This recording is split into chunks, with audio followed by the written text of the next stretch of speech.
Hello, everyone. Welcome to our next episode of Strong Women in IT. This is our first episode in 2023. And as the beginning of the year is a time when we plan, schedule what we would like to see, what we would like to do. Today, we are going to talk about how our strong women in IT, how wonderful women from tech organize their time, how they plan what they would like to achieve in business and in real life. So without further ado, let me introduce Tina Dayon from Ringaro Group and Jowita Michalska, CEO of Digital University. Hello, ladies. Hey. Hello. Nice to meet you. So, Jowita, could you tell us more about your work? What are you doing? What the Digital University represents? Yes, with a great pleasure. I run Digital University. I'm a founder and CEO, and Digital University are three different organizations. The first one, and the one we've started with, it's Digital University Foundation, which is an NGO. We mostly work with underprivileged people, young women also, and we help them to learn about technology, to learn about competences of the future. So one of my favorite, I think my favorite program is called University of Success, is dedicated for young women with difficult situation. And we help them to learn technology jobs like, for example, programming, and we help them find a job. It's 5th edition this year. We also run programs for schools about competences of the future and technology safety on internet. This is our NGO. As a company, we work in the field of the education and technology. So basically, what we do, we have different educational programs, from the executive programs to the programs for specialists, and we teach about digital transformation, about different technologies, how people, how employees can become a part of the digital transformation change. And we represent American-based, Silicon Valley-based think tank, Singularity University in Poland. So basically, this is what I do. A lot, briefly. Yeah, so definitely I will ask you a question. Yeah, definitely I will ask you some questions, how you put those, tasks, all those projects into reality, how you manage it. But let's meet Tina. Tina, tell us more about what you're doing. What are you doing in Ringaro Group? Hi, everyone. Thank you so much for having me. My name is Tina Dayon, and I am an IT delivery leader at Lingaro Philippines. So, as a background, Lingaro is a global IT services company, and we've been in the market for over 14 years. And we provide consulting, delivery, support of IT solutions that revolves around data analytics programs or IT initiatives that has something to do about data in any shape or form. So basically, solutions that allows our clients to really see the value of their data through actionable insights. So we create and develop such solutions as a company, and my role is to lead the Philippine Operations Center. It's a team of more than 100 FTE that maintains and support those solutions globally for our clients. On a personal note, I'm also an advocate of women in IT.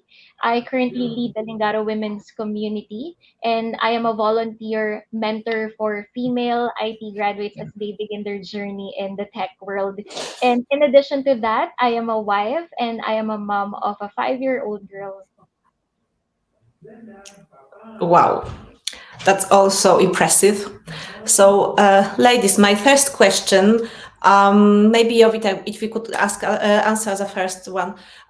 Do you believe in work-life balance? Is it a reality? Is it a secret grail we all look for? Is it a marketing term? How do you understand it? And is it a fact? Is it possible to have it? The question is how we define, of course, work-life balance, because I think there are lots of people and lots of definitions of what work-life balance means. I think we should do everything to achieve something which I call well-being in life, and organize this balance in a way that is good for every one of us individually. And in the different periods of life, this is something different, because I remember my younger years when I didn't have a family. Though I also have daughter. My daughter is 12 years old. People who listen to my podcast, they know a lot about my daughter because I talk a lot about her and our relationship and our challenges in life. But before I had her and a family, I was more focused on work than I am now, and in different times of the day. I could work like from 9 a.m. till 11 p.m. and it was okay, because I'm lucky in this way. I would say lucky, but also I do it on purpose. I usually like what I'm doing, which makes which make all of it easier. But now I also work a lot, as you notice. As digital university, we have a lot of projects, and I love it. This is something I've chosen. This is something I do because I like it, and not because I just want to earn money on it. That makes also a big difference. But because I want to be with my daughter and I want to spend time with her. I also have a wonderful partner, and I also want to spend time with him, at least to talk to him on the phone. That's why I start very early. I work a lot in the time when most of people sleep. But between 6 to 10 p.m., I spend time with my family. And this time is very precious for me. So I don't have a phone. I don't answer emails and stuff like this. I dedicate this time to my family.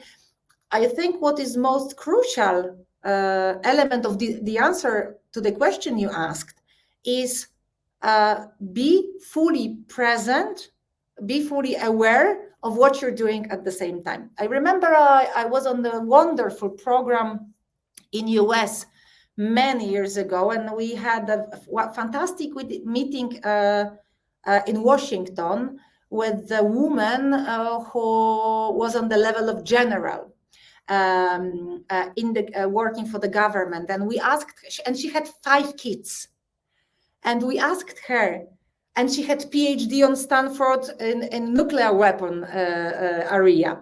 So we asked her, how is it possible? What does that mean, your work-life balance? And she told me, and I remember it till today, you can have everything, but not necessarily at the same time. So we can dedicate our time to different areas. We can be more focused on this, on more focused on that in different parts of our life. And it's also okay. The worst thing that us women do, we try to punish ourselves for not being perfect in everything at the same time. And it is impossible. And we have to honestly say that maybe at the beginning of this discussion. So we can be perfect in everything, but not necessarily at the same time.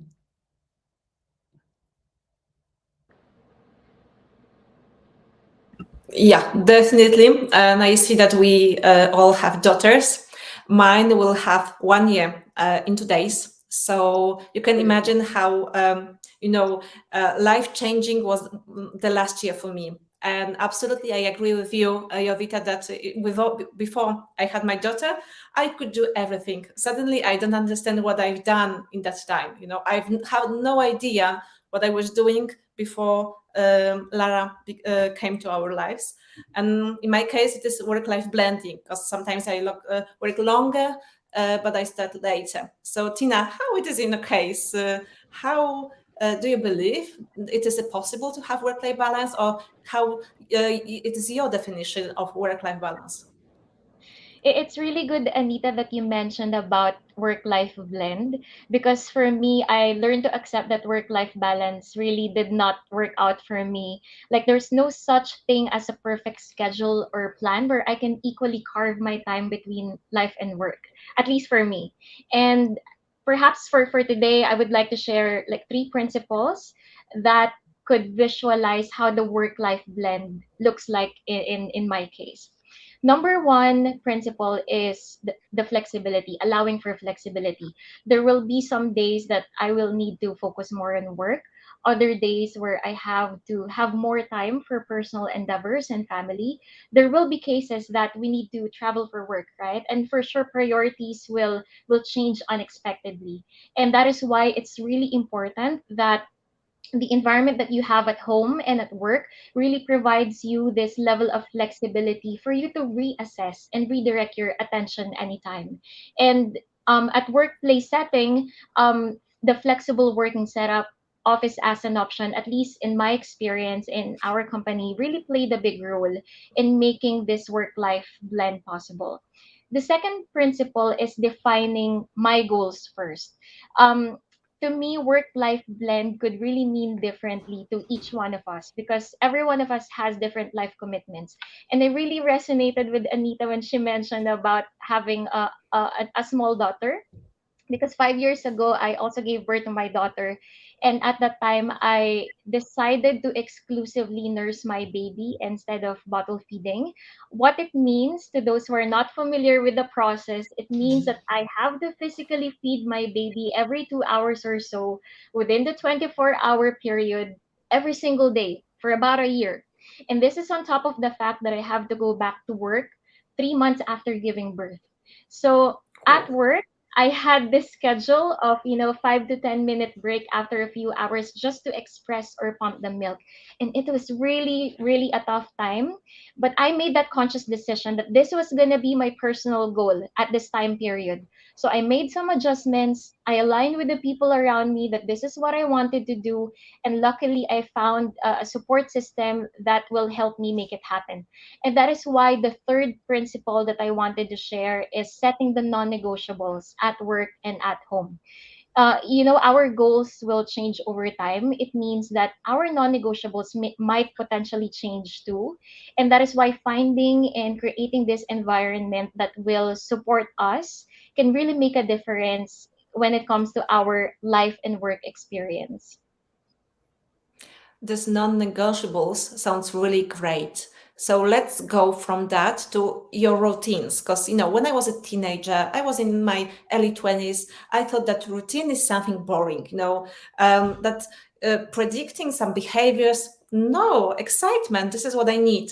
Now I see that routines are helping me to survive sometimes, because I know sleepy, but what should I do? What should be next? Do you have your routines that help you structure your day, that to feel you more comfortable with all those tasks, all those meetings, calls, whatever you name it, to make it more productive? Jowita, how is it in your case? Do you have your routines?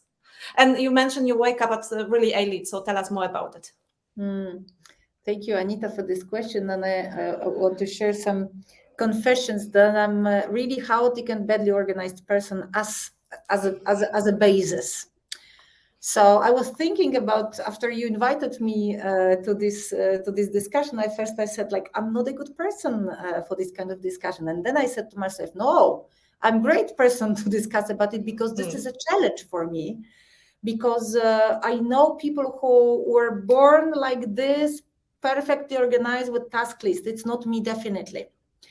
I remember I once met a mentor, and he told me, Jowita, you have to really carefully plan what you're doing and what you're giving your attention to, because your level of energy is extremely high. People who know me know that I'm a very energetic person. So he said, okay, normally people have maybe 1 horse to 3 horses they're running. You have 15 horses, but if you don't do anything about it, your horses run in many different directions. So practically you're last on the meta. So I have to carefully plan my life, and I have to really use those routines, because without routines, I'm a chaotic. First routine, and I am a life hacker. I'm a natural life hacker, so I like to test. I like to try.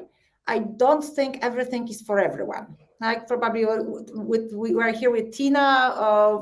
We, as I say, we like our jobs. We have daughters, but our approach is different, because you have to test what is good for you. So waking up at 5 a.m. is perfect for me. I'm good in talking a discussion, but I wasn't good at writing before.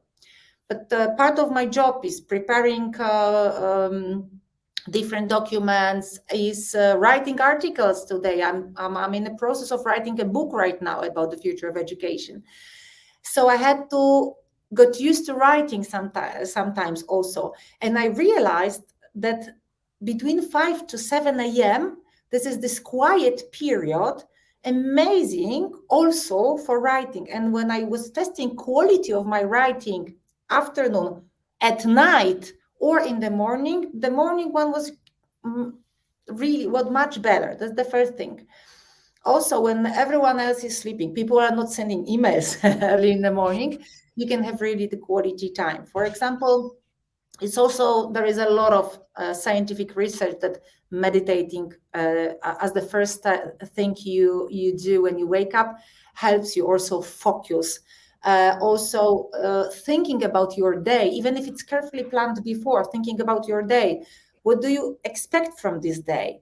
What do you want to achieve during this day? What are your biggest challenges? And having even a small amount of time to think about it, to prepare it, to somehow plan it, is amazing for me. I also I'm really into a diet, and also longevity, and this all of the areas health span, lifespan. So usually when it's winter in Poland, and there is a lot of winter in Poland, and when I'm in Poland, I drink my tea with the turmeric, with ginger, also to a little bit boost the energy, and also boost the anti-inflammatory system.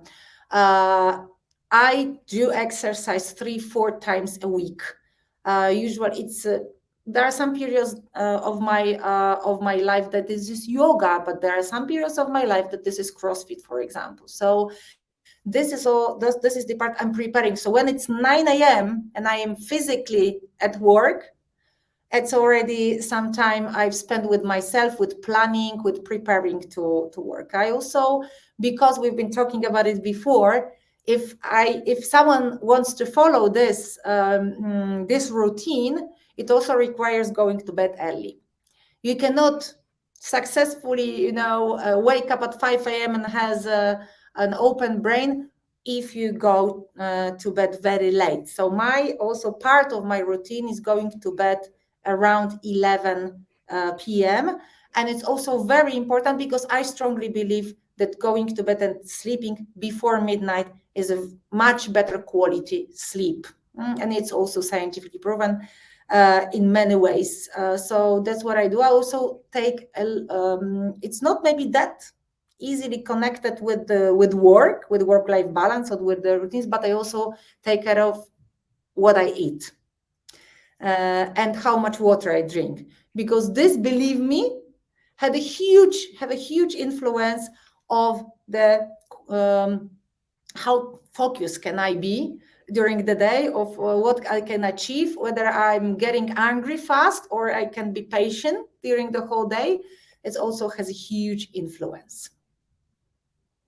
Definitely. I'm a huge fan of Cal Newport and his books, Deep Work, about multifunctioning with social media, how we are sometimes overexposed to social media, and how they influence our sleep and ability to focus. But Tina, do you have your routines? Could you share with us some insight, some suggestion, what works for you? Yes, but I'd like to add on to what Jovita mentioned a while ago, that there are different times of the day that you are best at doing specific tasks. I fully resonate with that because I know that there are two types of tasks: creative tasks and logical tasks. And at least for me, creative tasks are best to be done during the morning or earlier parts of the day. It means, ideation, trying out or creating something new, creating PowerPoint presentations, etc. I usually block this time at the earlier parts of my day so that I could easily context switch to the logical types of tasks towards the evening. So for my routine, just to prevent confusion, my morning is technically my afternoon. So I start my working day at around 2 p.m., 3 p.m. my time, because mostly our clients are, residing in that time zone. But yeah, I'm a huge fan of routines. But definitely my routine 5 years ago has been from 5 years ago has been evolving, and the changes are mostly influenced by my goals as a working mom. So my routine right now, it's not yet perfect. In my real morning, I help my child prepare for school. After that, I'll try to catch up some more sleep because it's too early for me. Before midday, this is my official waking up time. I'll try to prepare some healthy meals that I'll be eating for the rest of the day. And then this will be the time that I will be catching up on my backlog work at home, because I do keep backlogs of both home tasks and work tasks at the same time, so I won't forget about it. And towards the afternoon, I prepare for work, and this preparation is really important. This 30 to 45-minute preparation, using Getting Things Done by David Allen. So I mentioned before this call that I've been utilizing that for over 10 years, and I'll definitely be telling more about that later on. So towards the evening, I'll take a pause to address some school stuff to help my daughter, and I'm really happy that I'm able to have this kind of flexibility at work, and then I continue my day. So is my routine my end state? Definitely not. I still plan to improve it by adding healthy recreational activities. But as you can see, my routine is a bit weird, but it really works for me. But what's really important is to find a pattern, a routine that really works for you, knowing how you are wired as a person rather than working against it. So Tina, could you go deeper, deep dive with your getting things done methods right now? How do you implement it in your work time plan and your household plan? Mm-hmm. So I'll try to explain the process the best way I can. So number one step is to really recognize the different sources of work. It could be emails, it could be SMS, it could be your family, it could be everywhere. And the next step is for you, or for me to process those inputs. I need to ask myself, is this actionable? If it's not actionable, there are three things that I could do. I could save it for reference. I could delete it if it's just a noise, or I could put it into the backlog in case this will be converted into an action item in the future. On the other hand, as I collect the inputs and I realize that, it's actionable, the first thing that I need to do is to determine, is it easy or complex? If it's easy, if it will just take 2 minutes of my time, I will do it so that I could just completely forget about it right after. I also need to tag if these inputs needs delegation, if it could be deferred to a later date. And if I realize that the task is really complex, I need to break it down, decompose it into a smaller task. And to me, decomposing to subtasks is important because this will allow me to rapidly refocus my attention elsewhere and be able to come back to it where I left off. And it's a super important tip is not to fall into the trap of um, planning too much granular details early on. It's important to plan just in time. So once I processed, organized, reviewed my task, I could peacefully focus on the doing. And like my personal process, it really helped me because writing everything down, it removes this invisible workload from my brain that, oh, I need to do this tomorrow or I need to do that next week. So I could just focus on the doing peacefully. When is the perfect time to do this review? I do this extensive process before the start of my week, and quickly review it before the start of my day, every day.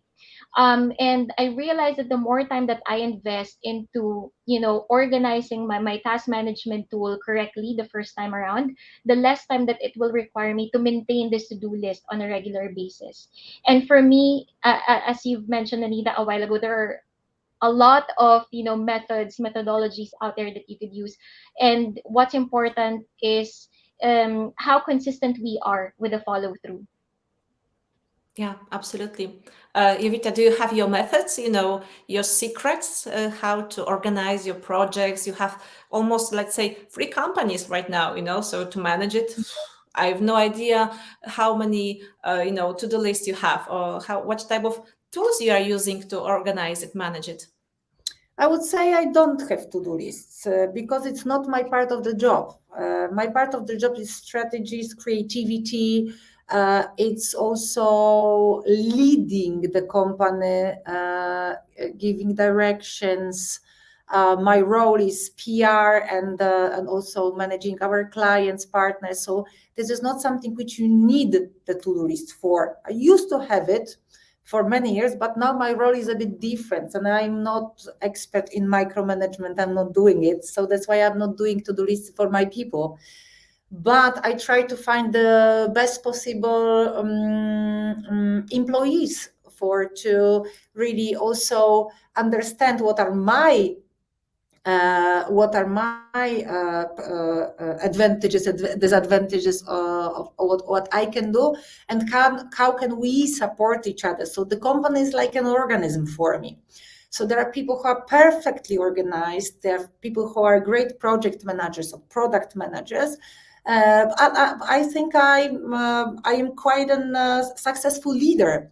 And that's what I'm trying to do. But it of course require planning. It's not that I'm not planning anything. I don't have to-do list, but I plan a lot. So I've already mentioned I'm thinking about every single day from the morning perspective. I also usually spend Sunday evening on planning ahead of next week, but I'm also doing some interesting I'm using some interesting methods I learned from one of my mentors in US, which is planning when we work on a new project. I have this exercise. What then I try to imagine that this project has just been successfully finished. I imagine myself in the situation that I'm maybe quietly with a cup of coffee, but celebrating a success. I'm trying to imagine myself what this success means for me. And I try to think, usually I write, I love my notebooks. I have hundreds of notebooks. I write down because I strongly believe that our brain functions much better when you really write with a pen in a normal notebook, paper notebook. That's what I'm doing for my whole life. I even have notebooks from like 10 years ago. And I write down how this year looked like, but I think about it like it already happened. That helps my brain to get used to, even because sometimes the plans we have are really crazy. They seem crazy because we've just at the beginning of it. We didn't do it before and we don't know how to do it yet. So planning, having this kind of exercise help your brain not to be shocked, but understand that it is possible to be done. By the way, I've already done it. And planning, so I rewrite it every few days, few weeks. That's what I've done when I was planning to start an NGO, because Digital University Foundation was the first thing I started 9 years ago after having a very successful career in big business. because for many years, I was marketing director in telco, in big corporate. And my last corporate job I was advisor to CEO of the biggest energy company in Poland. So I had zero experience in running an NGO. And my brain was shocked when I made this decision that I want to try, that I want to learn technology, I want to start an NGO. It helped me a lot, and I've done it many times. I was planning, if I want to start this NGO, what should I do? And I was planning step by steps, but I was telling my brain, it has already happened. So for me, it worked perfectly, and I'm still using this methodology. Wow. So visualization and dreaming in one thing. Mm-hmm. Nice, nice, nice. I have to try it, definitely. 3 days ago, we had the Blue Monday, a day when all our New Year's resolution, we understand that there will be no, we won't realize them. We gave up. We decided that no, this is not our goals. We won't make it. Do you have your yearly plans? Do you have something like my plans for the year? And if you have it, how do you manage to put them into practice? Of course, I can understand that you visualize, but later you have to manage it. You have to say someone to what they should do, how to realize it in practice. So, Jowita, do you have your yearly plans, and how do you make it in practice a reality? I even have my life plan. It's not Mm. a yearly plan. I have my life plan. I've divided my life into 3 stages. I already, I was in a phase 1. I'm now in a phase 2, and I'm already thinking about how I want, because I'm usually thinking from the perspective of how I want to feel, not what I want to do first. Then I try to think, if I want to feel this way, what can I do? So I first of all, I'm of course, it's from the very high level helicopter view. I try to think about dividing my life into different parts of it and plan how do I want to feel, where do I want to dedicate my time from the whole life perspective. Of course, I have an annual planning as a company. We have an annual planning as a company, which is obvious. With Tina, we have a slightly different situation because I run my own company. So this is a different type of responsibility, which is easier and tougher if you look at it from different perspectives. So we have annual plans. We have annual challenges. We always come up with the new things we want to start every single year, but it's also about what I want to resign from, because our life is limited. The possibilities are limited. You asked me before our webinar, do I have more than 24 hours? No, every one of us has 24 hours. You can pack a lot. As women, we know how to pack a lot in these 24 hours. Men would never do it.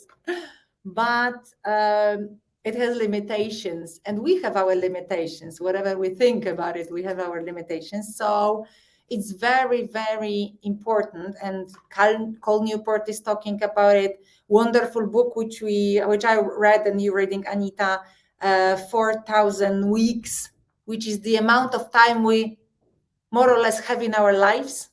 There are many, many wonderful books about it, how to really resign from things. A few years ago, there was a project which is still popular called Minimalists. So how to minimalize, how to resign from stuff. And I said I'm sometimes good at that, sometimes very bad. So I occasionally do it again, try to resign. I'm usually very enthusiastic about new things. So I'm much better into taking new responsibilities than resigning from the old ones. But I know that it's also important. It's also important to understand your weaknesses and understand that sometimes you have to deal with them. You have to work on them. So that's definitely my better side, is to start new projects than to finish or to resign from the old ones. That's why I'm trying to dedicate my time systematically, and my team time systematically, to look at what we do. And I do it from my personal perspective, and I do it from my business perspective. From my business perspective, we try every 3 months. We talk about projects. We say if there is something we want to that doesn't work for our organization, that we want to resign from, and we make these decisions. Of course, if we have the same amount of people and the same amount of time, and we want to start something new, which we are very enthusiastic about, we also have to resign from something. Yeah, that's also the deal we have between us. And it's the same on my personal level. If I want to start learning Spanish because I think it's great for my brain, for me, I have to also decide what do I want to resign from, because otherwise this will happen at the end, but I won't manage it. So I want to be my own boss. One my favorite competence of the future, I talk a lot about competences of the future, is called designer mindset. And designer mindset means that I design my life myself. I don't leave it to anyone. I don't leave it to my children. I don't leave it to my partner. I don't leave it to my work environment, to my boss. uh, I do it myself. We have to do it ahead, and that's, I think, very important. And this, I would say, resigning from different things is even more important than starting new. Oh, and I think that that's one of the toughest thing that, and this is really smart, that when you would like to have something new, you have to resign from something in the past.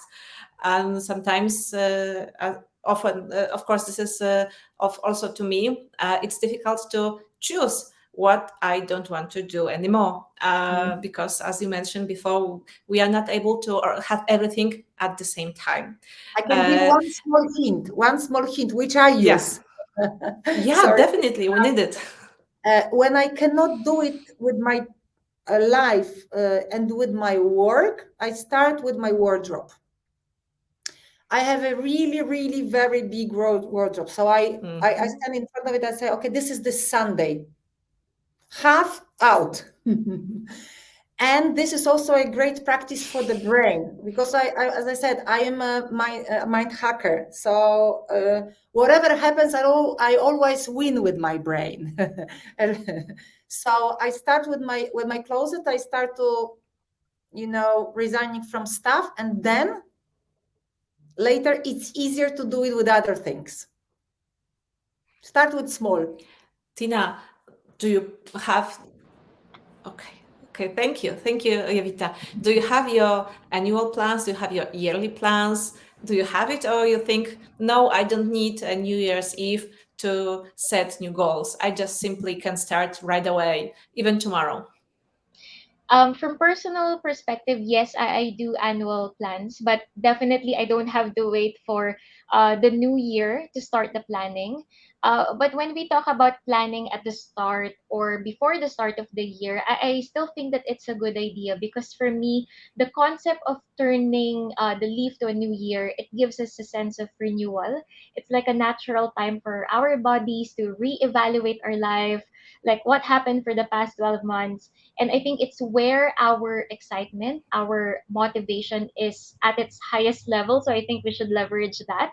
But we all know that what goes up must come down, right? So naturally, when all the excitement, when all the hope for that resolution goes down, I understood that the discipline, the commitment, the systems that you have in place will really help you see it through the whole year. So how I do it from my end is, yes, I do a retrospect on the different aspects of my life, whether it be family, career, social, financial health, etc.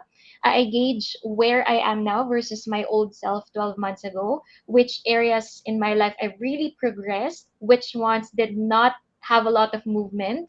And based on that realization, I'll be able to figure out what would be my focus areas in the next 12 months. And it doesn't have to be everything, just the top most choices. And what's important is also to set a goal that is smart, regularly check in to see the progress and reevaluate if this is still a valid goal. And as what Jovita mentioned, we also need to figure out which goals we need to resign from. And I think that's a valid approach. And to ensure that I do not lose track of these exciting plans that I had to do or I had to plan for annually, I integrate those goals and plans back into my task management tool for me to have this single source of truth of what I really need to do. So in summary, annual retrospect, absolutely a great idea, but to plan for change and be able to follow through, I think it should not be only based off the sporadic spike of excitement, but integrating your plan into your daily grind, knowing when to resign from which goal, it really helps with your days throughout the year. When Jowita, you mentioned that you have your vision, your plans divided into three parts. I remember that when it was the pandemic and we, were closed, we needed to stay at home, and I was boring. I found the live book program. And it is divided into 12 different sections about spiritual life, parenthood, social life, intellectual life. Do you also have such ways? How do you plan your career? How do you plan your education? Because I still remember, and I use it, Jowita, because we had one discussion with Jowita how she is able to be updated with all the new news in tech. Because this is really tough to be updated, and you have to plan it. And I still remember your one of the hacks, because I would like to listen to more of your hacks right now. And I still remember one of those hacks that you have in your calendar, time dedicated to look into your pocket, to look into your text articles you would like to read, and you have dedicated time just for it. And thank you for that. It is really useful still for me. And that's why I would like to first Jowita and later Tina ask you about your life hacks, your ways how to be more productive, how to resign sometimes from different projects you would like to have. And of course, I would like to ask the audience, do you have some questions, or maybe you have some your life hacks we could present right now and share with the rest of the listeners and viewers. So Jowita, share with us some additional hints how to be more productive, how to manage our job better. Yes, that's. I think I've already mentioned a bit that also feeding your organism, like taking care of yourself holistically. So, for example, if you want to have a really working brain, you have to give you have to give him a break. If you want to be creative, you have to look outside of your bubble. If you want to have a lot of energy during the day, you also have to exercise. So these are all of these elements of your holistic. You are one person. Spirituality helps you also focus. So there are different areas of your life you have to combine with.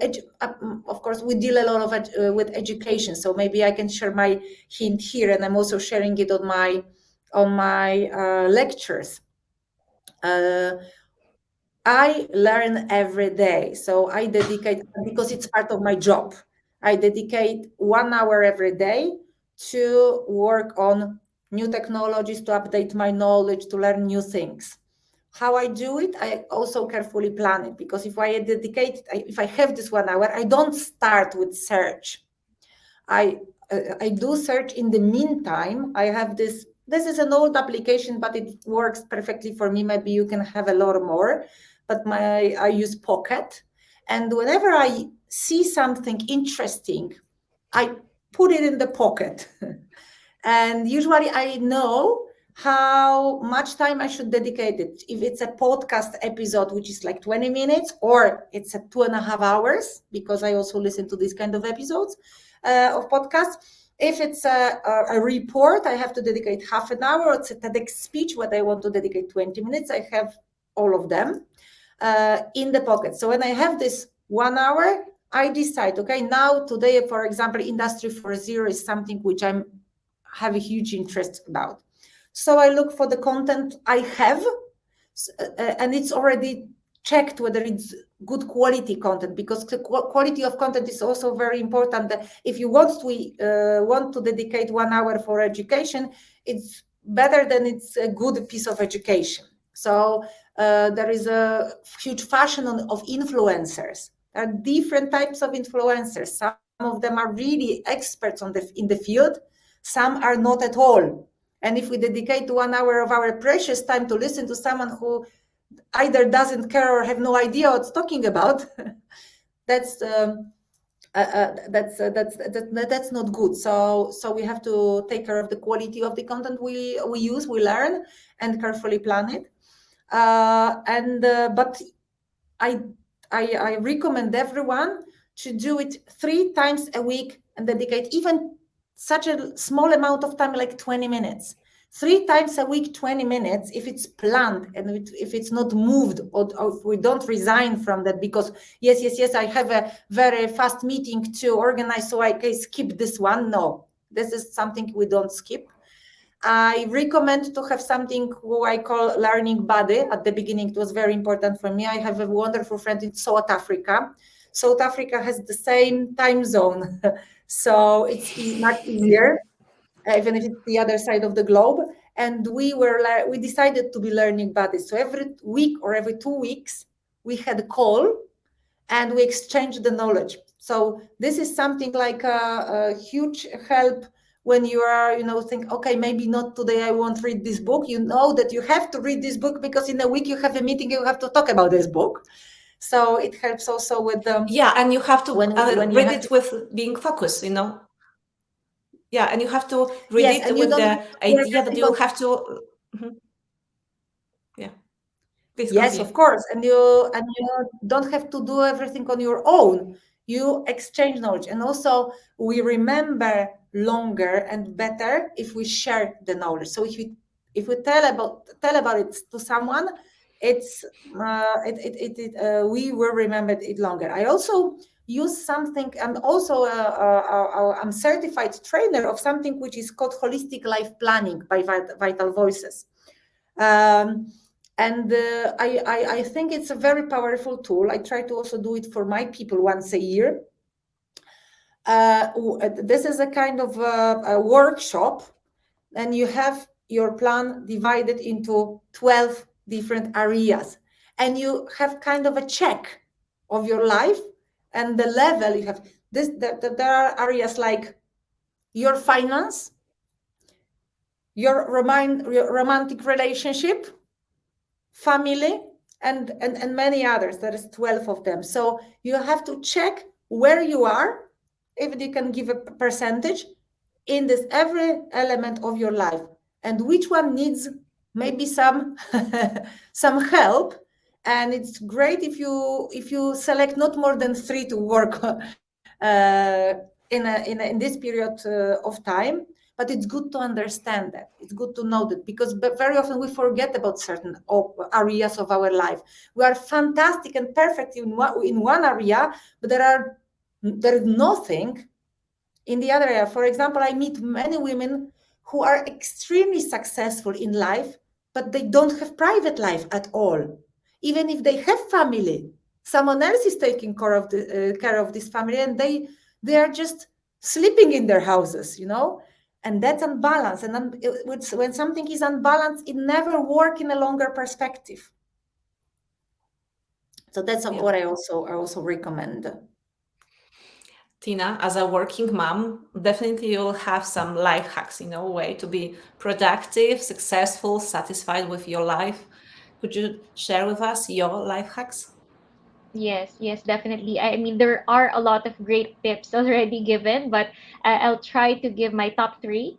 Number one life hack is not to commit to too many goals and target at a time. And as a working mom, I realized to choose my battles wisely. I acknowledge that as a working mom, I cannot do it all, literally. So accepting that vulnerable state that in some areas of my life, I need the help, it gives me a lot of relief to really choose and spend my energy to the things that really brings me the most happiness. Number two life hack is, this may be controversial, but the life hack is multitask in a smart way. Multitasking is technically possible, but there are only a handful of specific tasks where we can, multitask effectively. There is a perfect place and time for multitasking. And the items that you choose to multitask with must be partner with the actions that you can do in autopilot. These are the tasks that you can do even with your eyes closed. For instance, listening to a podcast while putting my makeup on, or ideating for rough solutions while doing my nails, those type of things. So still multitasking is possible.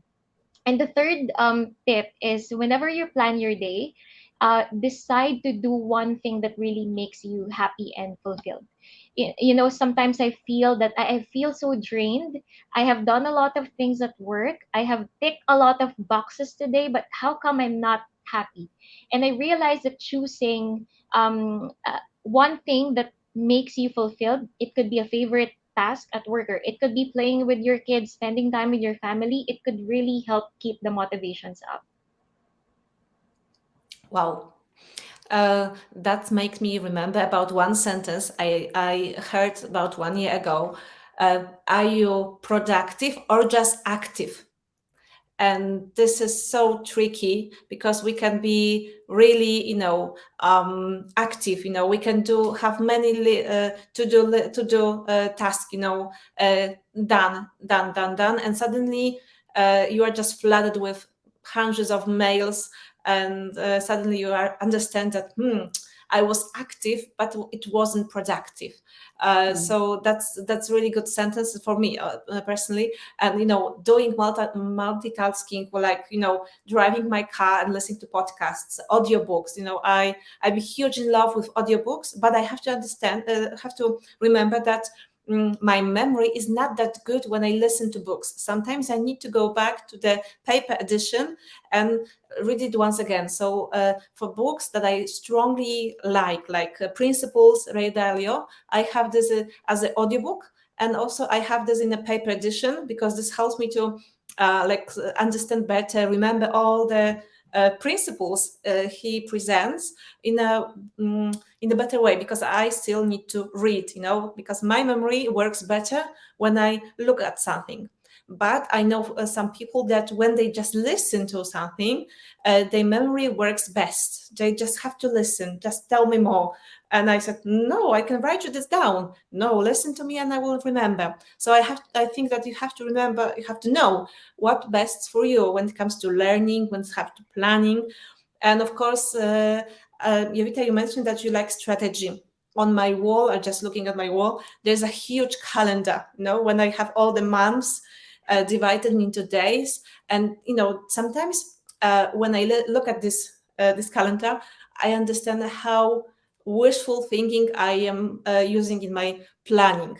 Because sometimes I think, oh, I have 3 months. This is really a lot.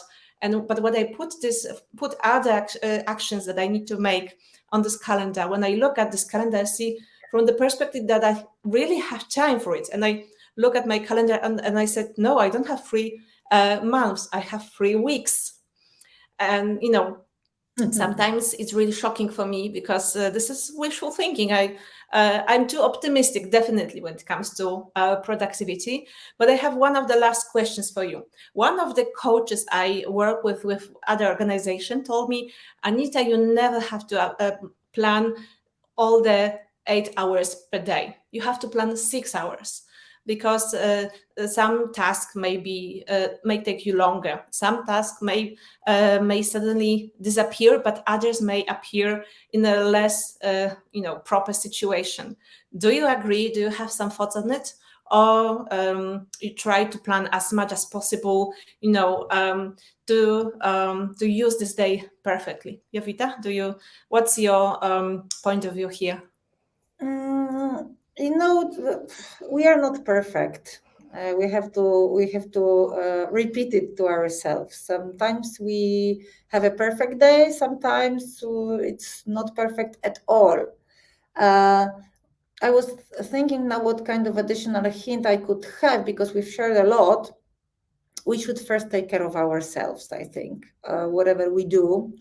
It's like when you are on a plane, there is an instruction that says put your mask first and then to the child. And that's also, I think, a very important hint that if we are in a good mood, if we are in a good condition, we can do better, we can fix things which are broken. We are in the very important part of the global situation and economic situation. We have I'm listening to Davos and World Economic Forum, which is happening now. I listen to a lot of discussions, and everyone says that we are in a constant change. We already know that we are in a poly-crisis situation. So one crisis goes after another, and they are coming even at the same time. This is even more important moment to take care of ourselves, to really stay in this well-being state, because this way we can do more and do better. So I come back to the, for example, to what we eat. I'm vegetarian for 12 years. I really know how food influence what I'm doing, how I feel, and what my brain, what kind of capacity my brain has. I also, I am almost, I have PhD in supplementation, so I also know everything what works for me. I do a lot of research on my health, which is also important, because the pandemic brought us one good thing. We don't come sick to work, but before it was obvious. Yeah.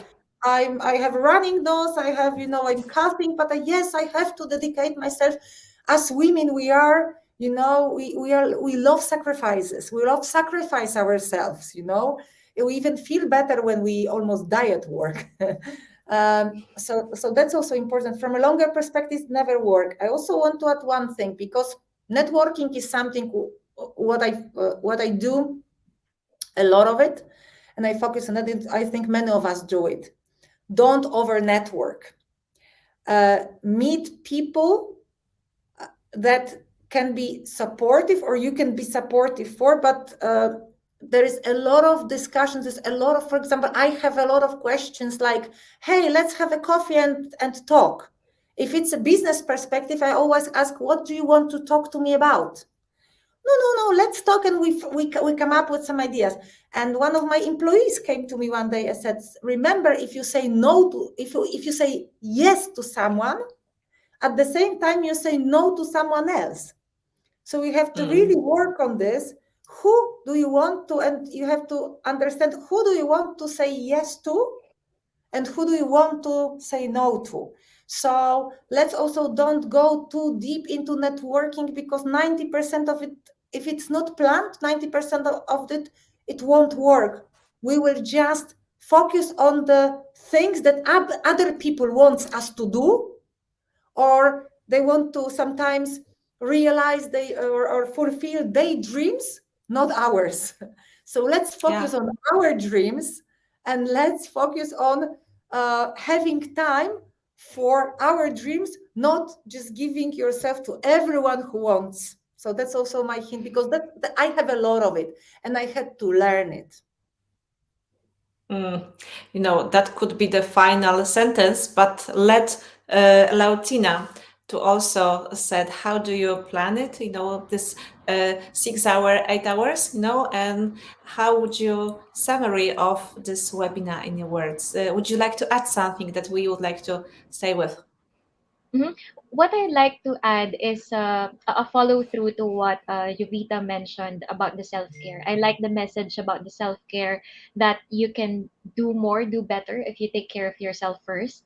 And to me, whatever goals that you have for this year and beyond, it has to stem from a purpose that's really important for you. You have to own it. You have to be proud of it. You have to find your support system. Don't be apologetic about your goals and choices. You do you. Wow. So I feel definitely motivated to look at my plans for this year and look whether they represent what I would like to have, and and whether they are truly mine, and whether they make me feel healthy and in really good state.